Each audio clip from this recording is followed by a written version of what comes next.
5 chapter जो cover किए हैं उसका सवाल कैसे आएगा और सिलेबस में ये बात कहाँ और कैसे लिखी हुई है। एक टर्म इस्तेमाल होगी पेस्टल एनालिसिस, ठीक है। एक्चुअली ये चैप्टर इसकी बेस बना रहे थे, ठीक है। लास्ट अटेम्प्ट में 2 एरियाज हैं मेजर जिसमें से सवाल आएगा इंशाल्लाह। तो हम कह सकते हैं कि इस अटेम्प्ट में बहुत ज्यादा चांस हो सकता है कि आपको पेस्टल एनालिसिस पर ही क्वेश्चन नजर आए, क्योंकि दूसरे एरिया में से ये जो लास्ट अटेम्प्ट हुई है उसके अंदर क्वेश्चन आया था। एक्चुअली था क्या, जब हमने शुरू किया था तो हमने कहा था कि जी हम मैनेजेरियल एनालिसिस करने जा रहे हैं, जिसके अंदर हम 2 चीजों का एनालिसिस पढ़ेंगे इस सारे सिलेबस के अंदर, एक इंटरनल एनालिसिस और दूसरा एक्सटर्नल एनालिसिस। एक्सटर्नल एनालिसिस और इंटरनल एनालिसिस, इंटरनल एनालिसिस में हम आगे ये सारी चीजें पढ़ेंगे। एक्सटर्नल एनालिसिस में हमें government policies, customer, supplier, economic condition, rivals का नॉलेज, इस तरह की चीजें, इनके फेवरेबल और अनफेवरेबल एनालिसिस हमने देखने थे।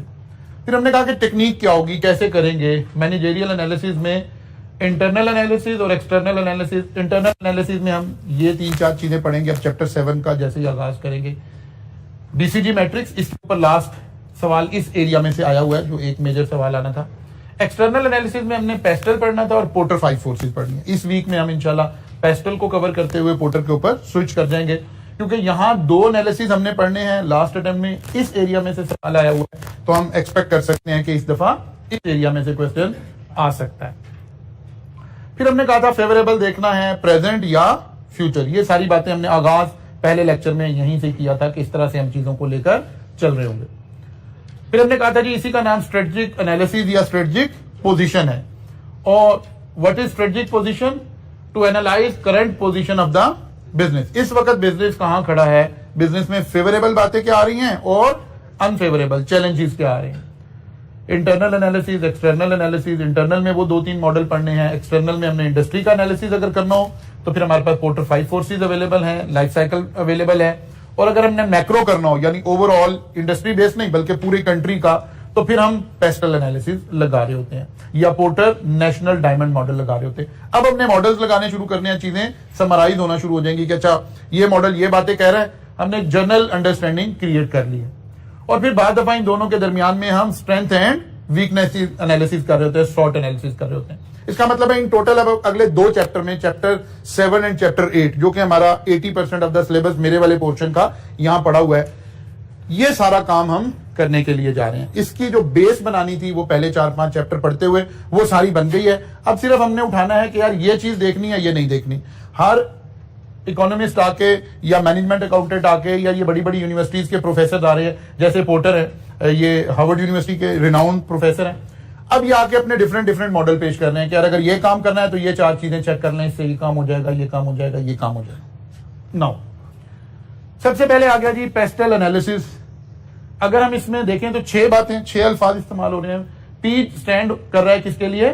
पॉलिटिकल के लिए। और पॉलिटिकल से हमारी क्या मुराद है? The current and potential political environment. Currently country में जिसका हम एनालिसिस कर रहे हैं उसमें पॉलिटिकल एनवायरमेंट क्या है या पोटेंशियल एनवायरमेंट क्या होगा, यानी आने वाले दिनों में क्या होने जा रहा है या करंटली हम कहां खड़े हैं, इस चीज का एनालिसिस करना पेस्टल के पी को रिप्रेजेंट कर रहा होता है। पेस्टल के ई इकोनॉमिक कंडीशन को the domestic and international economic environment. अब इसके ऊपर आपने चैप्टर 2 सारे का सारा रीड कर लिया, वहां से हम इसको दायरे ले रहे होंगे। Social, the way in which changes to the society affect the project, यानी हमारे पर्टिकुलर बिजनेस में अगर सोसाइटी में कोई चेंज आ रही है, सोसाइटी में कोई ट्रेंड चल रहा है, कोई अवेयरनेस आ रही है, कोई भी चीज आ रही है, उसका इंपैक्ट हमारे बिजनेस के ऊपर क्या होगा। मसलन अगर हम आजकल के दिनों में देखें तो हम कह रहे हैं कि जी सोसाइटी के अंदर एक स्लोगन इस वक्त सबसे ज्यादा क्या चल रहा है? इंपोर्टेड हुकूमत, अमेरिका के खिलाफ। इसका मतलब है अगर कोई इस वक्त ऐसे बिजनेस का एनवायरमेंट एनालिसिस करना हो जो अमेरिकन ब्रांड्स हों, जो अमेरिकन प्रोडक्ट्स हों, तो हम कहेंगे कि उसको यहां भी लिंक करेंगे, यहां भी लिंक करेंगे कि political slogan of the country क्या चल रहा है, वो एंटी अमेरिकन चल रहा है। इसका मतलब है किसी अमेरिकन ब्रांड्स को इस वक्त प्रमोट करना, उसके ऊपर लोगों को कायल करना, एक नया बिजनेस करना, या वो तमाम कंपनीज जो अमेरिकन ब्रांड्स को रिप्रेजेंट कर रही हैं उनके लिए हालात जो है वो क्या है? टाइट है, मुश्किल है। फिर क्या सोसाइटी स्लोगन को बाय कर रही है? तो पता चलेगा यस, सोसाइटी भी स्लोगन को बाय कर रही है। इसका मतलब है कोई एक मूव अगर इस तरह की चले तो इस तरह के बिजनेसेस के लिए बड़ा चैलेंजिंग हो सकता है। Technology, digital, environment.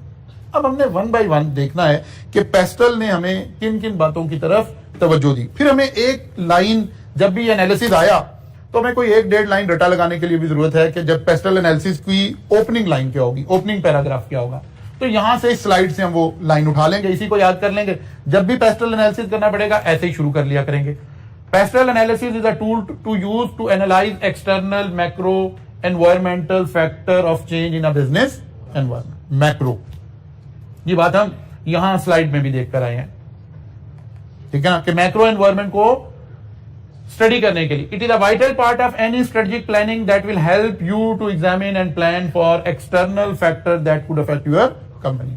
जब भी हमें एक्सटर्नल फैक्टर एवेल्युएट करने हो तो हम पेस्टल एनालिसिस जो है वो कर सकते हैं। फिर हमने दूसरी बात बताई कि ये एक्सटर्नल फैक्टर जो है वो या करंट को रिप्रेजेंट कर रहे हैं या पोटेंशियल को रिप्रेजेंट कर रहे हैं, यानी फ्यूचर को रिप्रेजेंट कर रहे हैं। ऐसे हमने ये एक ओपनिंग पैराग्राफ हमें रिक्वायर्ड है। सवाल, बड़ा सवाल आ गया, 7-8 नंबर का पूरा पेस्टल एनालिसिस आ सकता है, यानी 6 की 6 बातें हमने करनी होंगी। अब इससे बड़ा क्वेश्चन हमारे एग्जाम में नहीं आ रहा, ठीक है ना।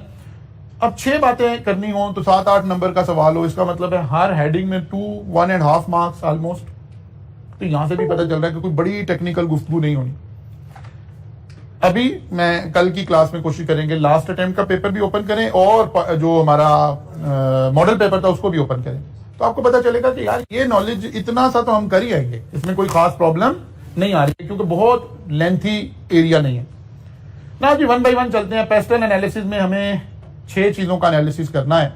अब 6 को हम जरा 1 बाय 1 फैक्टराइज कर लेते हैं कि क्या क्या फैक्टर हो सकते हैं। इसी में हमारा चैप्टर 1 भी कवर हो जाएगा, ठीक है ना। चैप्टर 1 में हमने पॉलिटिकल को छोड़ा हुआ था कि यार वो पॉलिटिकल इन हालात में ज्यादा डिस्कशन करेंगे, लेकिन जाहिर है करनी तो पड़ेगी। तो सबसे पहले पॉलिटिकल को देखते हैं कि पेस्टल में जब हम पॉलिटिकल एनालिसिस का जिक्र कर रहे हो तो इसका मतलब है अपॉर्चुनिटीज देखनी है और साथ ही थ्रेट्स देखने हैं।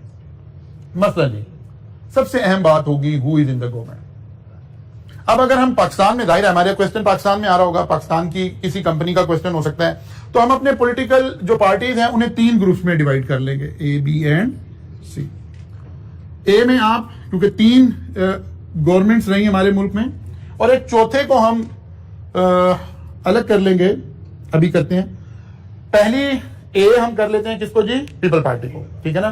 पाकिस्तान पीपल पार्टी इसके अंदर आ जाएगी, पीपीपी, और बी आ जाएगी जी मुस्लिम लीग, नून और पीटीआई।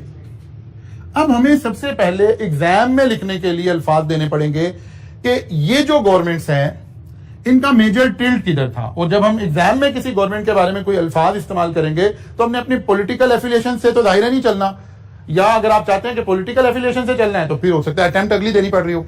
इसलिए हमें उस तरह की बातें करनी पड़ेंगी जो इस्टेब्लिश्ड फिनोमिना है। मतलब हमें पीपीपी की गवर्नमेंट का जिक्र आएगा तो हम कहेंगे कि ये प्रो एग्रीकल्चर है। लिख लें अब ये बातें आप कहीं पर। हम लिखेंगे कि इस दौर को हम किताबों में कह रहे होते हैं कि ये प्रो एग्रीकल्चर वो है, गवर्नमेंट है।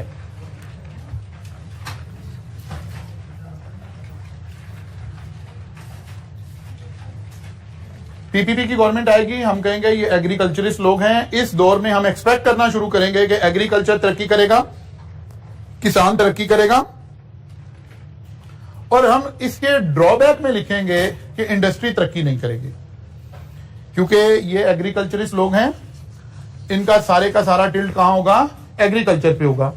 फर्टिलाइजर सस्ते हो सकते हैं, एग्रीकल्चर क्रॉप्स हमारी बेहतर हो सकती है, और लेकिन साथ ही हमें ड्रॉबैक क्या आ रहा होगा जी, हमारी इंडस्ट्री इतनी अच्छी तरक्की नहीं कर रही होगी, हमारी एक्सपोर्ट इतनी अच्छी तरक्की नहीं कर रही होगी। एग्रीकल्चरल एक्सपोर्ट हमारी इंक्रीज हो जाएंगी अगर कोई होंगी तो, और बाकी जो हमारी इंडस्ट्री है वो थोड़ा सा बैठ जाएगी, बिजनेस फ्रेंडली नहीं होगी। इस तरह के अल्फाज हम इस्तेमाल करेंगे। फिर आ जाएंगे जी हम पाकिस्तान मुस्लिम लीग के ऊपर। इसको हम इसका रिवर्सल करेंगे, हम कहेंगे ये बिजनेस फ्रेंडली लोग होंगे, इसमें बिजनेस फ्लोरिश करेगा, लेकिन एग्रीकल्चर फ्रेंडली नहीं होंगे, ठीक है। इसका बिल्कुल रिवर्सल करेंगे हम लिखने के लिए, क्योंकि आपकी किताब ने इसको ऐसे ही लेकर चले हैं और इसी तरह से हम इसको रिप्रोड्यूस करेंगे। फिर पीटीआई की हुकूमत आ जाएगी। फिर हम इसमें लिखना पड़ेगा कि जनाब अभी तो इनकी पहली हुकूमत आई है, तो ये डिफाइन ही नहीं हो सका कि एग्रीकल्चर की साइड पे जा रहे हैं कि इंडस्ट्री की साइड पर जा रहे हैं। लेकिन अब हम जो किताबों में बात लिखेंगे, हम कहेंगे कि इन्होंने क्या किया जी, इन्होंने ट्रेड डेफिसिट के ऊपर काम किया, ठीक है, ट्रेड डेफिसिट के ऊपर काम किया, एक्सपोर्ट को बढ़ाने की कोशिश की, इंपोर्ट को रिड्यूस करने की कोशिश की, कौमी गैरत को जगाने की कोशिश, ये नहीं लिखना, ठीक है ना, ये क्योंकि आखिर में आके वही ये नहीं बात लिखनी हमने, ठीक है, इस तरह की बातें करनी हमने। यानी अच्छा, इसमें हम अपना टच दे देंगे कि ये थोड़े से वेल एजुकेटेड लोग हैं, ठीक है ना, पढ़े लिखे लोग हैं, इस तरह की बातें आप कर देंगे, खुश हो जाए थोड़ी देर के लिए, ठीक है ना, इस तरह की बातें करेंगे। लेकिन इस तरह की बातों में शबर जैदी साहब का वो बयान नहीं देंगे जो आपने आजकल चल रहा है, अभी शुरू में हुआ है, ठीक है ना। तो इस तरह का हम इंप्रेशन क्रिएट करेंगे कि ये ज्यादातर जो है इनका फोकस किसके ऊपर है, एजुकेशन के ऊपर है, हेल्थ के ऊपर है, एक्सपोर्ट के ऊपर है, ट्रेड डेफिसिट को कम करने की बातें हो रही हैं। इस तरह का हम एक आउटलुक क्रिएट करेंगे। बिजनेस स्टार्टअप के ऊपर भी हम कर सकते हैं, ठीक है ना। अच्छा, फिर हम ये भी कह सकते हैं कि ये सोशल मीडिया फ्रेंडली गवर्नमेंट थी, एक ये लफ्ज लिखना अच्छा एक ध्यान में आ गया। ये नहीं लिखना कि सोशल मीडिया की ही गवर्नमेंट थी, बल्कि आपने कहना कि सोशल मीडिया फ्रेंडली गवर्नमेंट थी, ठीक है ना। हमने पॉजिटिव बातें लिखनी है, सोशल मीडिया फ्रेंडली गवर्नमेंट थी, ठीक है। डेमोक्रेटिक वैल्यूज इंक्रीज हुई, ठीक है। अभी से इख्तिलाफ नहीं करना, जो हमने लिख कर आना है ये वो बातें सारियों का। असल में उसके हम एग्जाम के नहीं, क्योंकि रिसेंट गवर्नमेंट ये है ना, रिसेंट गवर्नमेंट ये है, तो जब सवाल बन रहा होगा तो वहां ऐसे बन रहा होगा। ज्यादातर एग्जामिनर खुद भी तो यही सोच रहा होता है ना कि जरा देखते हैं करंट हालात क्या चल रहे हैं, तो इसलिए नहीं, पीएमएलएन का नहीं है, हमारे आई कैप में ज्यादा लोग पीएमएलएन के नहीं है, बस मैं दो चार लोग ज्यादा नहीं है, क्योंकि फैशन में नहीं है ना अभी जरा। अच्छा जी, तो सबसे पहले इसका मतलब है who is in the government, ये आपको वहां डिफाइन करना पड़ेगा। फिर एक हमने रिजीम डिस्कस करना है। किताब ने तो मुताला पाकिस्तान की तरह से उसको लिखा हुआ है कि जो हमारा डिक्टेटरशिप का रिजीम रहा, ठीक है, उसके अंदर हम थोड़ा सा क्रेडिट देते हैं किसको, दम डिक्टेटरशिप में किसको, जनरल अयूब को, ठीक है ना। हम कहते हैं कि जी उस दौर में कुछ इंडस्ट्रियलाइजेशन हुई, हम तारीखी तौर पर ऐसे लिखते हैं, ठीक है ना। और तारीखी तौर पर हम ये कहते हैं कि जो जनरल जियाउल हक का दौर था ये रिलीजियस टिल्ट की तरफ था, मजहबी जो रुझानात थे वो इसमें फरोग पाए। लेकिन अगर हमें इंटरनेशनली कभी डिस्कस करना हो तो हम जनरल जिया साहब के ऊपर अफगानिस्तान के हवाले से हम तनकीद करते हैं कि वो एक गलत डिसीजन था, अफगानिस्तान वॉर का हम हिस्सा बने और हमने अफगानिस्तान के रेफ्यूजीज को पाकिस्तान आना अलाउ कर दिया, जिससे हमारी मुल्क की इकोनॉमी शदीद मुतासिर हुई और वो लोग आ तो गए लेकिन जाने का नाम उन्होंने नहीं लिया। कि अगर हमें कहीं हिस्टोरिकली किसी पॉलिटिकल पार्टी को डिस्कस करना पड़े तो ये एक दो अल्फाज लगाने हैं। अब बात ये पहले फिर याद रखें, मैंने अभी आपसे कहा कि अगर बड़ा सवाल भी आ जाता है, 10 नंबर का सवाल भी आ जाता है, तो 6 बातें डिस्कस होनी है। तो एक चीज के ऊपर आपको थीसिस रिक्वायर्ड नहीं है, बस वन लाइनर हमें रिक्वायर्ड है कि यार मैं ऐसे शुरू करूंगा तो बात को लेकर आगे चल पड़ूंगा। तो सबसे पहले जी आ गया who is in the government. फिर दूसरा आ गया गवर्नमेंट की स्टेबिलिटी को हम जरूर डिस्कस करेंगे। जब भी पॉलिटिकल बात करेंगे तो हम गवर्नमेंट की स्टेबिलिटी को डिस्कस करेंगे। मतलब अगर पीटीआई की गवर्नमेंट को भी डिस्कस करेंगे तो हम ये कहेंगे कि ये एक स्टेबल गवर्नमेंट नहीं थी, 3-4 सीटों के फर्क की गवर्नमेंट थी जिसकी वजह से मेजर रिफॉर्म्स नहीं लाए जा सकते थे। अगर कोई एजेंडा था भी, कोई काम किया भी जा सकता था, तो वो मेजर रिफॉर्म्स आ नहीं सकते थे बिकॉज स्टेबिलिटी नहीं थी। फिर अगर एग्जामिनर ने, ये बड़ा खतरनाक काम हो सकता है, अगर एग्जामिनर ने इन दिनों का सवाल बना दिया, क्योंकि अब ये वो डेज हैं जहां सवाल बन रहे होंगे, आजकल पेपर सेट होने की डेज हैं, अगर उन्होंने इस वाले रिजीम में सवाल बनाकर और आपसे कहा कि जनाब इसका एनालिसिस करें, और उसने सवाल में कहीं अभी बता दिया कि $190 था और 205 हो गया, सारी गुफ्तगू आपको पॉलिटिकल स्टेबिलिटी से रिलेटेड करनी पड़ेगी कि हाईली अनस्टेबल सर्कमस्टांसेस चल रहे हैं। एक गवर्नमेंट जो आउट हुई है वो धरने दे रही है, बाकी सारे लोगों ने मिलकर जो गवर्नमेंट बनाई है वो अनदर 1 और 2 सीट्स के डिफरेंस के साथ वो एग्जिस्ट करती है। फिर आप ये बात जरूर लिखेंगे कि इतनी अनस्टेबल एनवायरनमेंट के अंदर इकोनॉमिक मेल्टडाउन होना is a very natural phenomena. इसके अंदर हम निगोशिएट नहीं कर सकेंगे, हमारी जो क्रेडिबिलिटी ऑफ द गवर्नमेंट होगी वो नहीं बनेगी, बिकॉज हमें यही नहीं पता कि गवर्नमेंट ने चलना है, 1 महीना चल रही है, रिमेनिंग टेन्योर पूरा करना है, तो ये बड़ा ट्रिकी सवाल हो जाएगा अगर इस वाले रिजीम में से आएगा। तो आपने गवर्नमेंट स्टेबिलिटी के ऊपर बात करनी होती है। फिर आ गया जी आपने करप्शन लेवल के ऊपर बात करनी है। तो ये बड़ा आपका फेवरेट टॉपिक हो सकता है, ठीक है ना, कि करप्शन लेवल किस दौर में बढ़ा, किस दौर में कम हुआ, किस दौर में और ज्यादा बढ़ गया।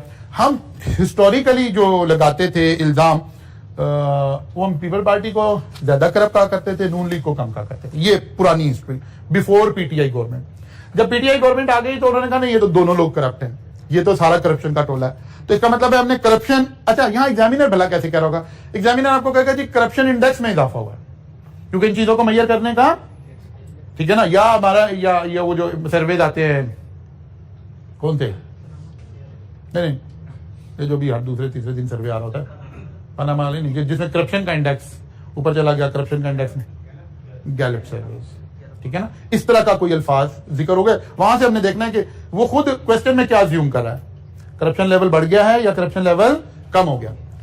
फिर आ गया टैक्स पॉलिसीज, टैक्सेशन की पॉलिसीज क्या आ रही हैं, क्या टैक्सेशन की पॉलिसीज में कोई रिलैक्सेशन आ रही है। पर्टिकुलरली आप उस पर्टिकुलर इंडस्ट्री के ऊपर देखेंगे कि उस इंडस्ट्री पर टैक्सेशन की पॉलिसीज क्या है, ओवरऑल कंट्री के अंदर टैक्सेशन की पॉलिसीज क्या है, टैक्स रेट बढ़ रहे हैं या टैक्स रेट कम हो रहे हैं। Freedom of press, freedom of speech, इसके ऊपर कहीं एक लाइनर आ रहा होगा तो हम इसको पॉलिटिकल में लाकर डिस्कस करेंगे, ये मुराद है यहां पर, ठीक है ना। करंट दौर की बात हो रही होगी ना, वो कहेगा, वो सवाल ऐसे करेगा ना, आपको बताएगा कि जी बहुत सारे साफियों के ऊपर जो है वो मुकदमा बन गया, तो हम कहेंगे फ्रीडम ऑफ स्पीच कम हो गई है, ठीक है। अभी इसके इंपैक्ट देखते हैं, नहीं अभी उसके ऊपर आते हैं उसको भी लिंक करते हैं। गवर्नमेंट रेगुलेशन एंड डीरेगुलेशन, यानी किन चीजों को रेगुलराइज कर दिया गया। रेगुलराइज का मतलब होता है कि गवर्नमेंट ने या लाइसेंस इशू कर दिया या कुछ कंट्रोल अपने पास ले लिया। जैसे हमारे पास ऑयल प्राइसेस का कंट्रोल गवर्नमेंट के पास है, ये मार्केट फोर्सेस डिटरमिन नहीं कर रही हैं, ठीक है ना जी। बिजली की प्राइसेस गवर्नमेंट रेगुलेट कर रही है, मार्केट फोर्सेस नहीं कर रही है, ठीक है। तो अगर हम कहें कि जी हमने डीरेगुलराइज कर दिया, इसका मतलब है हमने मार्केट फोर्सेस के हवाले कर दिया। रेगुलराइज कर दिया का मतलब है हमने इसको अपने कंट्रोल में कर लिया। गवर्नमेंट सब्सिडीज का मतलब जी हम पेट्रोल के ऊपर सब्सिडी प्रोवाइड कर रहे हैं, बिजली के ऊपर सब्सिडी प्रोवाइड कर रहे हैं, इंडस्ट्री के ऊपर सब्सिडी प्रोवाइड कर रहे हैं। तो सब्सिडीज अगर मिल रही हैं तो उस इंडस्ट्री के लिए तो अच्छी बात हो रही है। ओवरऑल मुल्क की इकोनॉमी सब्सिडीज अफोर्ड कर रही है कि नहीं कर रही है, इसको अलग से डिस्कस किया जाएगा। जैसे आप देखें पेट्रोल की प्राइसेस 30 रुपए बढ़ा दी गई, तो मुल्क की इकोनॉमी के लिए अच्छा हुआ क्या बुरा हुआ? इन जनरल हमें लगा बुरा हुआ, लेकिन मुल्क की इकोनॉमी के जो बैरोमीटर्स हैं, जिसको हम चैप्टर 2 में क्या पढ़कर आए हैं, indicator, economic indicator, the very next day economic indicator ने क्या बताया, उन्होंने कहा नहीं पॉजिटिव हो गए, डॉलर कोई 5 रुपए नीचे आ गया, स्टॉक एक्सचेंज जो क्रैश हुए जा रही थी वो वापस जाना शुरू हो गई। रीजन, बिजनेस पर बजाहिर नेगेटिव इंपैक्ट है, लेकिन बिजनेस बाद में आएगा, कंट्री की कंटिन्यूटी पहले आएगी। तो पता चला कि कंट्री का गोइंग कंसर्न इंप्रूव हुआ इस बात से। तो ये दो फैक्टर रिफ्लेक्ट होना शुरू हो गए, ठीक है ना। और अगर हमें ऐसे ही देखना पड़े और इसी तरह से हमें चीजों को देखना पड़े, तो हमें देखना पड़ेगा ना कि गवर्नमेंट जो सब्सिडी दे रही है वो हम अफोर्ड करते हैं कि नहीं करते हैं।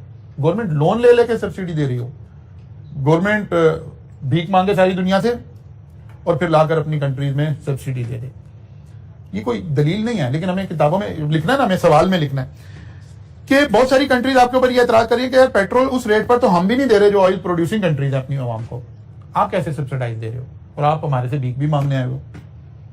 हम अपनी आवाम को जो ऑयल प्रोड्यूसिंग कंट्रीज हैं, हम पेट्रोल महंगा दे रहे हैं, आप भीख भी मांगने आए हुए हैं और आप अपनी आवाम को पेट्रोल भी हमारे से सस्ता दे रहे हैं।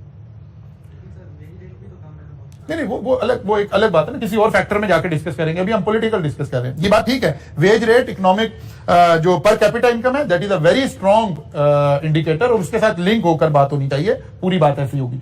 लेकिन जब आप खाली पॉलिटिकल डिस्कस कर रहे होंगे तो फिर आपको इन चीजों को देखना पड़ेगा कि गवर्नमेंट को उतनी ही सब्सिडीज देनी चाहिए जो वो गवर्नमेंट अफोर्ड करती हो। फिर आ गया जी बाइलैटरल रिलेशनशिप। बाइलैटरल रिलेशन का क्या मतलब है? दो गवर्नमेंट के दरमियान कैसे ताल्लुकात हैं। पाकिस्तान और चाइना के ताल्लुकात कहते हैं, पाकिस्तान और ईरान के ताल्लुक कहते हैं, पाकिस्तान और अमेरिका के ताल्लुकात कहते हैं, ठीक है ना। तो बाइलैटरल रिलेशन हमारे रीजन में कैसे हैं, इंटरनेशनली कैसे हैं, ये सारी बातें हम यहीं से इनको डिस्कस करेंगे। फिर इंपोर्ट और एक्सपोर्ट पॉलिसी क्या है, ये भी हम पॉलिटिकल उसके अंदर लेकर आएंगे। लाइक अब गवर्नमेंट आई, इन्होंने आकर बहुत सारी इंपोर्ट को बैन कर दिया, क्या आज हम 2022 में खड़े होकर ऐसे इंपोर्ट्स बैन कर सकते हैं? पता चलेगा नहीं कर सकते हैं। फिर क्या हम हर चीज इंपोर्ट कर सकते हैं? जैसे हम मतलब कुछ पॉलिटिकल गुफ्तगू करें ना, प्रॉब्लम फिर वहीं आ जाएगी, क्लास फिर उस तरफ चली जाएगी। आपने क्लास में सब्जेक्ट पढ़ने की कोशिश करनी है। जैसे हम ये कह रहे हैं जी, हम रशिया से 30% डिस्काउंट पर पेट्रोल खरीद रहे थे, हम मुआहदा कर रहे थे, क्या इस मुआहदे की कोई हैसियत हो सकती है? अच्छा जी, तो बायलैटरल रिलेशंस कैसे चल रहे हैं हमें देखना पड़ेगा। फिर हमें देखना पड़ेगा इंपोर्ट और एक्सपोर्ट की पॉलिसी ऑफ द कंट्री क्या चल रही है। अगर हम कह रहे होंगे ना हमने इंपोर्ट बैन कर दिया, तो हम इसको जरा पॉजिटिव इंपैक्ट लेंगे किसके ऊपर? लोकल इंडस्ट्री के ऊपर। अगर वो लोकल इंडस्ट्री उस कंट्री में एग्जिस्ट करती है तो हम इसको पॉजिटिव लेंगे, लेकिन हम अपना कंसर्न फौरन शो करेंगे कि क्या आज के दौर में किसी कंट्री को ऐसे इंपोर्ट बैन करना अलाउ है आज की सिविलाइज वर्ल्ड में? तो पता चलेगा कि नहीं, ऐसे बैन करना भी अलाउ नहीं है। अगर आप इंपोर्ट बैन कर रहे हैं, जाहिर है उन कंट्रीज का बिजनेस जा रहा है, तो अगर रिवर्स में वो भी आपसे इंपोर्ट बैन कर दें तो आप कहां खड़े होंगे? इसका मतलब है जैसे ही आप इंपोर्ट बैन करेंगे तो आपकी एक्सपोर्ट भी बैन हो सकती है। एक कंसर्न ये हमें शो करना है। दूसरा कंसर्न हमें शो करना है कि बायलैटरल रिलेशन के अंदर जैसे आप ग्रुप चेंज करने की बातें कर रहे हैं, हम सियासी तौर पर ये बातें कर रहे हैं, टेक्निकली है कि नहीं है ये एक अलग बात है। जैसे हम कह रहे हैं हम रशिया के ब्लॉक में चले जाते हैं, हम रशिया से 30% सस्ता ऑयल खरीद लेते, हमने तो मुआहदा कर लिया था जी, हो गया था जी, बस ये तो सस्ता हो जाना था। पहली बात है, रशिया से लिस्ट बनी हुई है इंटरनेशनली, क्या चीजें कोई शख्स खरीद सकता है, क्या चीजें कोई शख्स नहीं खरीद सकता। क्यों दुनिया रशिया से नहीं खरीद रही है, क्यों हम नहीं खरीद रहे हैं, क्यों बाकी रीजन में लोग नहीं खरीद रहे हैं? उस लिस्ट की वजह से। अब या तो आप इकोनॉमिकली इतने इंडिपेंडेंट हो कि आप कहें यार हम दुनिया के किसी ब्लॉक को नहीं मानते और कोई सेंक्शन हमारे ऊपर जो है वो काम नहीं करेंगे। आपको पता है हमारी ये कैपेसिटी नहीं है, ऑब्वियसली नहीं है। और अगर ये कैपेसिटी होती तो कोई भी गवर्नमेंट आती, वो आते ही सबसे पहले 2-4 महीनों के अंदर ये काम कर लेती, अगर ये होने वाला काम होता तो। फिर इसकी ये तो आ गई पॉलिटिकल साइड। हाँ, हम रशिया से कर सकते हैं, गंदम इंपोर्ट हो सकती है क्योंकि लिस्ट में नहीं है। जो आइटम खाने पीने से रिलेटेड है ये उस लिस्ट में शामिल नहीं है जो ब्लॉक के अंदर शामिल है कि अगर आप चीजें इंपोर्ट कर सकते हैं ये नहीं कर सकते हैं, तो ये गंदम वगैरह हम वहां से लीगली भी इंपोर्ट कर सकते हैं, कोई प्रॉब्लम नहीं है जी। फ्यूल तो सबसे बड़ा वो है। नहीं, इंडिया ने भी अब किया ना, अब आके इंडिया ने किया, लेकिन इंडिया की इकोनॉमी, इंडिया की इंटरनेशनल लॉबिंग, उसको अगर हम इग्नोर करके बात करेंगे फिर तो इंडिया इस वक्त दुनिया की 3 या 4 इकोनॉमीज है जिसके पास पैसा मौजूद है, हार्ड कैश जिसके पास मौजूद है, ठीक है। चाइना है, इंडिया है, तो इंडिया के साथ तो कोई नहीं लड़ाई कर सकता। इसलिए इंडिया अगर कर रहा है तो आप समझे कि हम भी वैसे ही कर पाएंगे। हम उस लिस्ट में नहीं, हम तो अल्लाह माफ करे कि डिफॉल्ट होने और उसके ना होने के आसपास कहीं खड़े ना। हमें तो अगर ये पता चले कि जी 1 महीना किस्त नहीं मिलेगी, सर्वाइव नहीं कर सकते हैं, तो आपको उनकी बातें माननी पड़ रही होती हैं। हाँ, आप गंदम इंपोर्ट करके अपना इंपोर्ट बिल थोड़ा सा सस्ती गंदम लेकर ये कर सकते हैं। अच्छा, ये तो एक साइड आ गई। फिर दूसरी साइड आ गई, क्या रशियन क्रूड ऑयल लेकर हमारे पास रिफाइनरी मौजूद है? क्योंकि वो 2 अलग अलग टेक्नोलॉजीज हैं, 2 अलग अलग ब्रांड हैं, क्योंकि हमने आज से पहले कभी इंपोर्ट ही नहीं किया हुआ, तो इससे पीछे तो कहीं हमें बहुत बड़ी इन्वेस्टमेंट चाहिए। अगर इतने ही पैसे हो तो हम दुनिया में ऐसे जलील हो रहे हो। तो जब उसकी रिफाइनरी की ही आपके पास कोई फैसिलिटी अवेलेबल नहीं है, तो फिर आप क्या चीज, किस चीज का एग्रीमेंट कर रहे थे? ये बात भी एक टेक्निकल साइड पर अगर देखें तो ये एक बड़ी अहम बात है। खैर, बायलैटरल रिलेशन इस सेंस में बड़े इंपॉर्टेंट हैं कि आपके ताल्लुकात कैसे हैं, अफगानिस्तान के साथ कैसे हैं, इंडिया के साथ कैसे हैं, अमेरिका के साथ कैसे हैं, दुनिया के साथ कैसे हैं, ये सारी बातें हमें पॉलिटिकल उसके अंदर डिस्कशन कर रहे होंगे। इंपोर्ट एक्सपोर्ट पॉलिसी एक अहम होगा। Size of government development budget, कौन सी गवर्नमेंट आती है तो वो डेवलपमेंट का बजट क्या रखती है? अब यहां में फिर वही 3 हिस्सों में जाना पड़ेगा। अगर पीपल पार्टी की गवर्नमेंट आती है तो डेवलपमेंट बजट रिड्यूस हो जाते हैं, बिकॉज उनका सारा फोकस किताबों में कहां है, एग्रीकल्चर के ऊपर है। पीटीआई की गवर्नमेंट आई तो इनका भी इमीडिएट डेवलपमेंट के ऊपर नहीं था, ये तो नारा ये लगा के आए थे कि सड़कें कोई चीज नहीं होती, डैम कोई चीज नहीं होती, कौमें सड़कें बनाने से नहीं बनती, इस तरह का नारा था। इसका मतलब है डेवलपमेंट बजट क्या होगा, रिड्यूस होगा। तो हमें देखना पड़ेगा कि किस इंडस्ट्री का जिक्र हो रहा है। अगर उस इंडस्ट्री का ताल्लुक डेवलपमेंट बजट के साथ है, गवर्नमेंट के डेवलपमेंट बजट के साथ है, फिर उसके लिए तो अच्छे हालात नहीं आ रहे हैं। फिर अगर नून लीग की गवर्नमेंट का जिक्र करना पड़ रहा होगा तो हम कहेंगे कि नहीं, ये मोटरवेज बना रहे हैं, ये सड़कें बनाएंगे, ऑरेंज ट्रेन बनाएंगे, फला होगा। इसका मतलब है डेवलपमेंट बजट गवर्नमेंट ज्यादा एलोकेट करेगी, हेल्थ को कम करेगी, डेवलपमेंट को ज्यादा करेगी, हेल्थ वाले से उठा के सड़कें भी बना देगी, ये सारा कुछ इंप्रेशन होगा। लेकिन यहां हम कह रहे होंगे कि डेवलपमेंट बजट बड़ा होगा।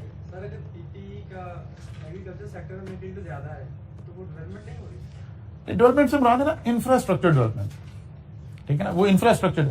अब हमने देखना है जी इन बातों को, अपॉर्चुनिटीज हमने कब कहना है, किस तरह के अल्फाज हम यूज कर रहे होंगे। मतलब हु इज इन गवर्नमेंट, तो हमने देखना है कि इंडस्ट्री फ्रेंडली है या कौन सी, इस एंगल से हम इसको देखेंगे। गवर्नमेंट स्टेबिलिटी इन पॉलिसीज अगर है, अगर पॉलिसीज कंटिन्यू कर रही हैं, इसका मतलब है बड़ी अच्छी बात है, बड़ी स्ट्रेंथ है। जैसे अभी हमें नजर आ रहा है जो थोड़े इंटेलेक्चुअल्स हैं वो ये कहना शुरू हो गए कि यार बड़ा सीख लिया है, बड़े तजुर्बात हो गए हैं। कम से कम सारी गवर्नमेंट को बैठकर एक हलफनामा ले लेना चाहिए कि यार इकोनॉमिक्स के ऊपर पॉलिटिक्स नहीं करेंगे, सियासत सियासी मामलात पे की जाएगी, जो इकोनॉमिकल कंडीशंस है ना उस पर सियासत ना की जाए। चार्टर ऑफ डेमोक्रेसी भी इसी चीज का नाम था। हम कहते हैं आप चार्टर ऑफ इकोनॉमी साइन कर लें, मतलब पेट्रोल की प्राइस क्या होगी, ये किसी नारे का नाम नहीं है। इसका ताल्लुक पीटीआई से नहीं हो सकता, पीपल पार्टी से नहीं हो सकता, नून लीग से नहीं हो सकता, किसी से नहीं हो सकता। पेट्रोल तो आपके मुल्क में पैदा नहीं होता, पेट्रोल तो आप बाहर से ला रहे हैं। आपकी इकोनॉमी इतनी नहीं है कि आप चीजें बाहर से लाकर सब्सिडाइज करके देते रहेंगे। आप इस बात से बाहर आ जाएं और एक मरतबा उठा के, जैसे अब हमने 30 रुपीज बढ़ाए ना, यस मामलात हैं, लोगों के लिए बड़ा मुश्किलात हैं, अब उसे कहीं और सब्सिडाइज करके कोई और चीज में उसे सब्सिडी दे दें। लाइक कोई भी वो शख्स जो अफोर्ड करता है उसके पेट्रोल पर गवर्नमेंट 70 रुपए क्यों डाल रही है? जो पेट्रोल मैं कंज्यूम कर रहा हूं उस पर गवर्नमेंट 70 रुपए क्यों डाल रही है? मतलब मैं अल्लाह का शुक्र है मुझे दाल रोटी का मसला तो नहीं है ना, तो मुझे तो पूरी प्राइस पे पेट्रोल मिलना चाहिए। इस सारे सेक्टर को पूरी प्राइस पर मिलना चाहिए। हाँ, जो गरीब लोग हैं उन्हें आप कहीं सब्सिडाइज कर दें, लेकिन ये काम क्यों नहीं होते? क्योंकि हम इकोनॉमिक्स के ऊपर भी सब लोग क्या कर रहे हैं, सियासत कर रहे हैं। जैसे ही सियासतदान कभी इस मेच्योरिटी पे पहुंचेंगे तो फिर पता चलेगा स्टेबिलिटी इन पॉलिसीज आ गई। मतलब IMF से एक मुआहदा हो गया, अब ऑफ कोर्स जो भी मुल्क में था इमरान खान ही थे। अब जो इस वक्त हम प्राइसेस बढ़ा रहे हैं, वी हैव ऑलरेडी एग्रीड। और अगर आप खान साहब के जब तक ये वाली मामला नहीं था, अगर आप उससे पिछले उसमें टेन्योर में चले जाएं तो कंसिस्टेंटली हर महीने बल्कि हर 15 दिन के बाद फ्यूल प्राइसेस बढ़ाई जा रही थी, उसी एग्रीमेंट के लिए जो हमने ऑलरेडी किया हुआ था। वो तो एक कट ऑफ डेट पर आकर पता चला कि नहीं गवर्नमेंट तो अब हमारी रहनी नहीं है। जो बंदा गवर्नमेंट में था उसे पता चल गया, हमने रिवर्स खेलना शुरू किया, 160 रुपए से हमने 10 रुपए प्राइस कम कर दी, बिकॉज हम इकोनॉमिक्स के ऊपर पॉलिटिक्स कर रहे हैं, कंसिस्टेंसी ऑफ पॉलिसीज नहीं है। सर आपने जैसे कहा कि डायरेक्टली कोई या फ्यूल की प्राइसेस बढ़ा दी है और दूसरी तरफ ये इंसेंटिव देने की बात कर रहे हैं, ये तो न्यू वे ऑफ करप्शन करने के न्यू तरीके के। आप डायरेक्टली कहना सर फ्यूल सब्सिडाइज कर दें डायरेक्टली, आप दूसरी तरफ एक तरफ प्राइस बढ़ाते हैं, दूसरी तरफ इंसेंटिव नहीं, ये बात ना जो हमारे सब्जेक्ट्स के फंडामेंटल्स हैं उसके खिलाफ है। सब्सिडी किसको देनी है? किसको देनी? जो अफोर्ड नहीं करता। एक शख्स 1 करोड़ रुपए की गाड़ी रख के बैठा है और वो पेट्रोल डलवा रहा है, 1000 रुपया गवर्नमेंट डाले बीच में, वाई? वो तो अफोर्ड करता है। इसे हम कहते हैं टारगेटेड सब्सिडीज देनी है। आप या तो इंफ्रास्ट्रक्चर बनाएं, आप अपनी कंट्री का इंफ्रास्ट्रक्चर बनाएं, जितने लोग बाइक के ऑनर्स हैं उनके कार्ड बना दें, बड़ा ये कोई बहुत मुश्किल काम नहीं है आज IT के इस दौर में, और वो कार्ड के जरिए से पेमेंट करें। बाइक की कोई एक लिमिट बना दें, लाइक कोई 2 लीटर 3 लीटर वट कोई जो एक रैशनलाइज वो हो, और महीने की भी एक लिमिट बना दें। इस बाइक वाले को उससे ही पेट्रोल मिला करे, दैट्स इट। इसे दे जितना भी सस्ता पेट्रोल देना। वाई? मुझे क्यों सस्ता मिल रहा है, बाकी लोगों को क्यों सस्ता मिल रहा है? सर ये जो एग्रीकल्चर सेक्टर है इसमें जो फर्टिलाइजर है, ये एक तरफ तो इन्होंने फर्टिलाइजर जो 5 kg जो एक रेट की बोरी है वो इन्होंने 10,000 की हुई है, और दूसरी तरफ उसी बोरी में 500 का कूपन रखा है कि आप सेंड करें और आपको 500 का कूपन इसी पैसे के जरिए रिटर्न होगा। तो आप क्यों नहीं डायरेक्टली वो 9,500 की कर देते हर किसी के लिए? क्योंकि एग्रीकल्चर सेक्टर में तो एक अफोर्ड अनअफोर्ड नहीं, इसमें तो गवर्नमेंट कुछ नहीं कर रही, कि गवर्नमेंट कर रही है, गवर्नमेंट कर रही है। अच्छा, वो टारगेटेड सब्सिडी इस तरह आ रही है, ये कब से आ रही है? 4-5 साल से आ रही है। हाँ, हो सकता है उसके पीछे कोई एक रैशनल हो, कोई उसको डॉक्यूमेंट करना मकसद हो। जैसे हमने मतलब PTI दौर में ये हुआ काम, एक काम चल रहा था लेकिन वो पाया तकमील तक पहुंचा। गवर्नमेंट ऑफ पंजाब में एक IT के जरिए से हम वो कर रहे थे, होटल इंडस्ट्री सारे को लाना चाह रहे थे टैक्स नेट के अंदर। इस वक्त क्या होता है कि जब आप होटल इंडस्ट्री में जाते हैं, अगर आप अपने क्रेडिट कार्ड से पेमेंट करते हैं तो आपको जो सेल टैक्स है वो 5% लगता है, अदरवाइज 16 या 17% लगता है। अब इसका मकसद क्या है? इसका मकसद यही है कि वो डॉक्यूमेंट हो, वो टैक्स पे करे, 5 ही पे करे, क्योंकि होटल इंडस्ट्री तो कुछ नहीं कर रही थी। हो सकता है कोई इस तरह का, कहीं मैं उस सेक्टर से मेरी डायरेक्ट इस वक्त शनासाई नहीं है, मैं उसको देख के फिर इस पे कमेंट कर सकता हूं कि ऐसा क्यों किया जा रहा है। कहने का मतलब यह है कि हमें देखना पड़ेगा कि गवर्नमेंट की पॉलिसीज कंटिन्यू रहेंगी या हर बंदा आने वाला पिछली सारी पॉलिसीज को चेंज करेगा। अगर चेंज करेगा तो ये एक अपॉर्चुनिटी नहीं होगी, एक थ्रेट बनेगा, फिर नई पॉलिसी आ जाएगी, फिर नई पॉलिसी आ जाएगी। करप्शन लेवल, अगर कोई करप्शन नहीं है तो इसको हम पॉजिटिव लेंगे, या करप्शन लेवल रिड्यूस हो रहा है हम इसको पॉजिटिव लेंगे, या ये कहा जाए कि मेगा करप्शन कंट्रोल इसको पॉजिटिव लेंगे, और अगर बढ़ गई है तो फिर जाहिर से नेगेटिव ले लेंगे। टैक्स में टैक्स पॉलिसीज को अगर इंसेंटिव दिए जा रहे हैं, लोगों को फायदा दिया जा रहा है, तो हम इसे बिजनेस के लिए अपॉर्चुनिटीज देखेंगे। Freedom of press, freedom of expression, अगर इजहार का राय का इख्तियार दिया जा रहा है तो हम इसे पॉजिटिव लेंगे। अब दिया जा रहा है कि नहीं दिया जा रहा, ये जाहिर एक मुश्किल काम है, हम पॉलिटिकल बाइसनेस के साथ इसको देख रहे होते हैं। फ्रीडम ऑफ स्पीच या फ्रीडम ऑफ एक्सप्रेशन कितनी हमारी कंट्री के अंदर है, या हम कितने जमहूरी लोग हैं, ये हम सबको पता है। हमारा बर्दाश्त का लेवल किसी भी गवर्नमेंट का क्या है वो हम सबको पता है। यहाँ पूरे पूरे प्रोग्राम पे बैन लग जाता है, पूरे पूरे साफियों का करियर तबाह हो जाता है, बड़े से बड़े साफी जो अच्छे थे बुरे थे जो भी थे उन सब के प्रोग्राम खत्म हो जाते हैं। क्यों कि यार या वो बात करें जो गवर्नमेंट करवाना चाह रही है, नहीं तो आप निकल जाए। जो लोग करने के लिए आ गए वो बहुत सारे तरक्की कर गए, जो कहीं नाम एग्जिस्ट ही नहीं करते थे, साबिर शाकिर हो गया, फलां बंदे हो गए, ये सब लोग क्यों ऊपर आ गए कि उन्होंने कहा जी आप जो आप कहेंगे वो हम बोलना शुरू कर देंगे। किसी भी दौर में इस तरह के लोग पैदा होते रहते हैं। लेकिन सोशल मीडिया की वजह से टिल्ट आया थोड़ा सा, एक आम आवाम को थोड़ा सा वो मिल गया, लेकिन सोशल मीडिया के ऊपर भी हम कहीं ना कहीं पाबंदी लगा देते हैं, और कुछ नहीं हमारा बस चलता तो हम इंटरनेट ही बंद कर देते हैं। ये सब चीजें फ्रीडम ऑफ स्पीच की तरफ जा रही होती है ना। वो कहते हैं नहीं अच्छा जी ये लोग दिखाएंगे, वो कहते हैं यहाँ मोबाइल भी बंद कर दें, इंटरनेट भी बंद कर दें, फलां भी कर दें, फलां भी कर दें। तो ये सारी बातें उस तरफ इशारा कर रही हैं। गवर्नमेंट रेगुलेशन लाइक प्राइवेटाइजेशन, वो भुट्टो दौर से जब हम आ रहे हो तो एक कॉन्सेप्ट चला कि सारी चीजों को नेशनलाइज कर लें। भुट्टो साहब आए, उन्होंने सारी इंडस्ट्री को, मेजर इंडस्ट्री को नेशनलाइज कर लिया, और उसके बाद उन्होंने कॉन्सेप्ट दे दिया कि चीजों का जो है ना वो एक कोटा मुकर्रर होगा, इतनी इतनी चीजें आपको इंतहाई सब्सिडाइज मिल रही थी। उसमें घी, चीनी, दालें, ये सारा कुछ आपको राशन कार्ड बन गए थे, उस राशन कार्ड के जरिए लोगों को सस्ती मिलती थी क्योंकि गवर्नमेंट खुद इन चीजों को चला रही थी। फिर कॉन्सेप्ट आया कि नहीं नहीं यार प्राइवेटाइज करें, गवर्नमेंट का काम ये नहीं है कि वो चीनी बना रही है या आटा बना रही है या ये काम कर रही है, तो हम प्राइवेटाइजेशन को अपॉर्चुनिटी ट्रीट करते हैं बिजनेस के लिए, और नेशनलाइजेशन को थ्रेट एड्रेस करते हैं। तो इसी तरह से सब्सिडीज के बारे में आ गया। अच्छे रिलेशन है हम इसको बायलैटरल रिलेशन अच्छे हैं, हम इसको अपॉर्चुनिटी समझेंगे, बुरे हैं तो इसको इंपोर्ट बैन अगर कर दी तो बज़ाहिर हम लोकल इंडस्ट्री के लिए इसको एक मरतबा अच्छा लिखेंगे, लेकिन कंसर्न जरूर एग्जाम में शो करेंगे कि क्या ये पॉसिबल है या ये पॉसिबल नहीं है। जी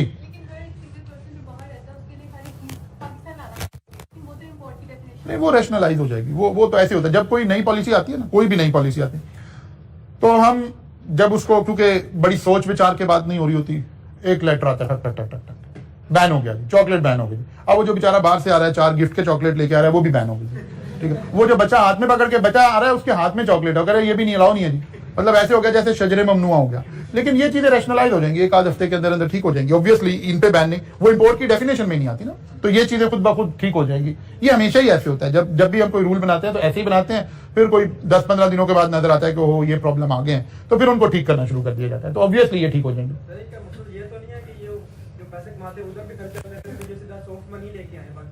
नहीं सॉफ्ट मनी लाने का बात नहीं है, वो एक आपने एक व्यू लिया। मैंने पहले भी उस दिन भी लास्ट टाइम भी हम ये बात कर रहे थे कि असल में इनकलाब कौमें ठीक कौम बनाना ये एसआरओ के जरिए नहीं होती। हम जब हम इंपोर्ट पे या किसी चीज पे बैन लगाते हैं ना तो गवर्नमेंट एक ऑर्डर जारी करती है जिसे एसआरओ कहते हैं।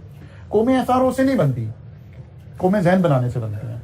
मैंने लास्ट टाइम भी ये बात कही थी कि मेड इन पाकिस्तान का जहन सबसे अच्छा सबसे बेहतरीन जो बना सकती थी वो पीटीआई की गवर्नमेंट बना सकती थी, लेकिन जब तक इक्तदार था जब तक हमें ये बातें याद नहीं आती। कभी आकर ये इक्तदार में रह के खान साहब ने आके कभी नारा नहीं लगाया था यार हमने सिर्फ पाकिस्तानी चीजें इस्तेमाल करनी है। अब मेरा एसआरओ की तो जरूरत ही नहीं है, लेकिन एसआरओ जब भी लाएंगे वो ऐसे ही आएंगे अनफॉर्चुनेटली जिस तरह के आ रहे हैं। तो बैन करने से मसला नहीं हल होता, आप अपनी कौम का जहन बनाते हैं, आप अपनी कौम को तैयार करते हैं कि यार हमने ये जंग लड़नी है, हम अफोर्ड नहीं करते, आप ये काम करें, भले नारे की हद तक ही करें, फिर आहिस्ता आहिस्ता आप इसको प्रमोट करें। जो अच्छी गुडविल वाले लोग हैं उसको इसमें एम्बेसडर बनाएं, ये करें ये करें ये करें। मसलन ये कैलकुलेशन की जा सकती है कि अगर हम सिर्फ दिन में जितनी चाय पीते हैं उसकी कंजम्पशन को 50% रिड्यूस करें तो इसके क्या इंपैक्ट आएंगे हमारी कंट्री के अंदर। अगर ये इंपैक्ट कैलकुलेट करके क्रेडिबल लोग आकर इस कैंपेन को लीड करें तो यकीनन कहीं ना कहीं इसका फायदा, यकीनन कहीं ना कहीं से बेनिफिट आना शुरू होगा। हम हर चीज इंपोर्टेड इस्तेमाल कर रहे हैं, हम हर चीज असल में अभी तक हमारा सबका ध्यान इंक्लूडिंग मी हम ऐसे देखते हैं कि मैं क्या अफोर्ड करता हूं, हम ये कभी नहीं सोचते कि मेरी कंट्री क्या अफोर्ड करती है। दो दोस्त हैं, वो 1 घंटा कहीं गपशप लगानी हो, कहते गाड़ी में बैठे हैं, अब गाड़ी चल रही है, स्टार्ट है क्योंकि आपने एसी चला कर रखना है, बिकॉज हम अफोर्ड कर रहे हैं।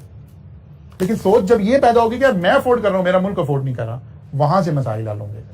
इसलिए बाकी इससे पहले सारा तो वो जी इंडस्ट्रियल फ्रेंडली है तो हम इंडस्ट्री के ऊपर अपॉर्चुनिटी क्रिएट करेंगे, और अगर वो एग्रीकल्चर फ्रेंडली है तो इंडस्ट्री के लिए हम इसको थ्रेट लिखा करेंगे। और अगर स्टेबल पॉलिसी है तो हम कहेंगे ये बड़ी अच्छी बात है, और अगर अनस्टेबल पॉलिसी है, एक गवर्नमेंट आएगी वो सब कुछ रिवर्स करेगी, तो फिर इसका मतलब है ये काम खराब हो गया। अगर करप्शन इंक्रीज हो रही है तो हम इसे थ्रेट करेंगे, और अगर डिक्रीज हो रही है तो इसे वो लेंगे। अगर एग्रेसिव टैक्सेशन शुरू हो गई है, टैक्स के रेट एकदम से बढ़ाए जा रहे हैं, पैनिक होगी है गवर्नमेंट, वो कहते हैं नहीं जी नहीं, ये तो इतना टैक्स लेंगे, ये करेंगे, ओके हम इसको थ्रेट लेंगे, बिजनेस में हम इसको थ्रेट लेंगे। जैसे अभी गवर्नमेंट आई, आकर शुरू में एक इन्होंने परसेप्शन क्रिएट की कि जैसे पता नहीं हम आएंगे तो बड़ा कोई रिलैक्स हो जाएगा काम। फिर बात वही है कि इकोनॉमिकली चीजें ऐसे हैंडल नहीं होनी है, इकोनॉमिकली कंसिस्टेंसी मेंटेन रहनी चाहिए। कोई गवर्नमेंट आ रही हो, जो इकोनॉमिक डिसीजन है वो तो वही चलने चाहिए। आते ही खबरें आनी शुरू हुई कि जी मोबाइल का टैक्स खत्म हो रहा है, तो वो कहा अच्छा यार वेरी गुड यार, बड़ी बात है यार, अच्छा टैक्स खत्म हो जाएगा, 80-85 हज़ार रुपया टैक्स ले रहे हैं, और वो एंड अप कहाँ हुआ, वो इंक्रीज हो गया, पाबंदी लग गई मोबाइल के इंपोर्ट पर और टैक्स इंक्रीज हो गया। बिकॉज इस वक्त तो गवर्नमेंट ये फजाइल भी बयान कर रही है अनफॉर्चुनेटली। वो मिस्टर इस्माइल सिंह ने पूछा कि लोड शेडिंग क्यों हो रही है, तो उसने कहा 1 घंटा लोड शेडिंग करने से इतना फ्यूल बच रहा है और इतने डॉलर बच रहे हैं, ठीक है ना। जब आप इकोनॉमी के ठीक स्टेप नहीं लेंगे तो अनफॉर्चुनेटली इतनी स्टूपिड बातें आपके फाइनेंस मिनिस्टर बैठे हुए कर रहे होंगे कि वो लोड शेडिंग के अब ये फजाइल बता रहे हैं कि 1 घंटा लोड शेडिंग करने से कितने बिलियन डॉलर जो है हमारे सेव हो रहे हैं, ठीक है ना। इसका मतलब है आधा मसला हल हो सकता है, लाइट ही बंद कर दें। अच्छा जी ये अच्छा, फिर वही बात हो जाएगी, वो बात ये इन्होंने किया, ये एक बेनिफिट हुआ, इन्होंने आते ही सोलर पैनल की इंपोर्ट के ऊपर से ड्यूटीज कम कर दी हैं, उसके ऊपर से 17% अनदर टैक्स था वो भी कम कर दिया, ये पॉजिटिव हुआ है, ये अभी ऐसा हो गया इसका। अच्छा जी आगे चलें। प्राइवेटाइजेशन को हम अपॉर्चुनिटी तस्वर कर रहे होंगे और नेशनलाइजेशन को थ्रेट ले रहे होंगे, क्योंकि हमारी कंट्री में ये दोनों काम हुए। हमने प्राइवेटाइज पहले नेशनलाइज की चीजें, ये सारे घी के यूनिट, ये जितने ऑयल आप एडिबल ऑयल जितने यूज करें ये सब नेशनलाइज हो गए थे, गवर्नमेंट से घी आ रहा था। फिर आया नहीं इनको डी नेशनलाइज किया जाए, प्राइवेटाइज किया जाए।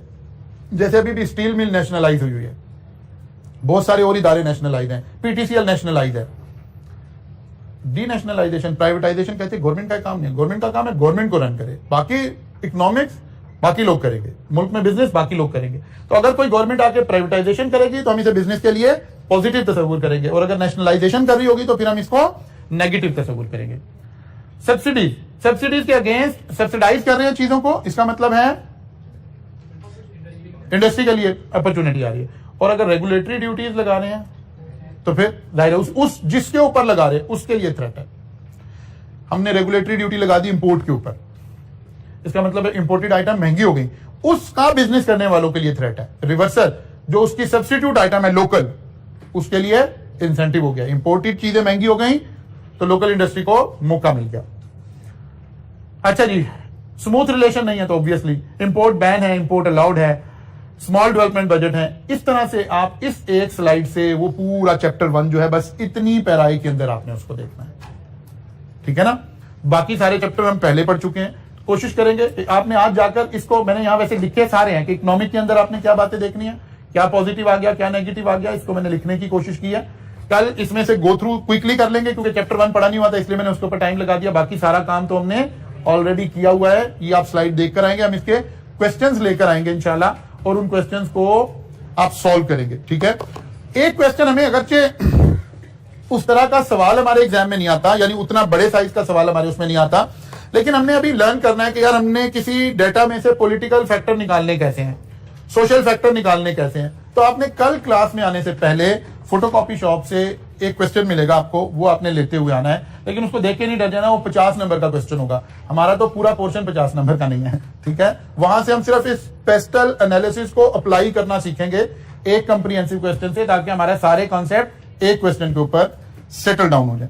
कल मुलाकात होगी, कल अभी आज नहीं मिलेगा आपको, कल क्लास में आने से पहले आप फोटोकॉपी शॉप से वो क्वेश्चन लेते हुए आएंगे। कल मुलाकात होगी इंशाल्लाह, यहाँ से आगे चलेंगे।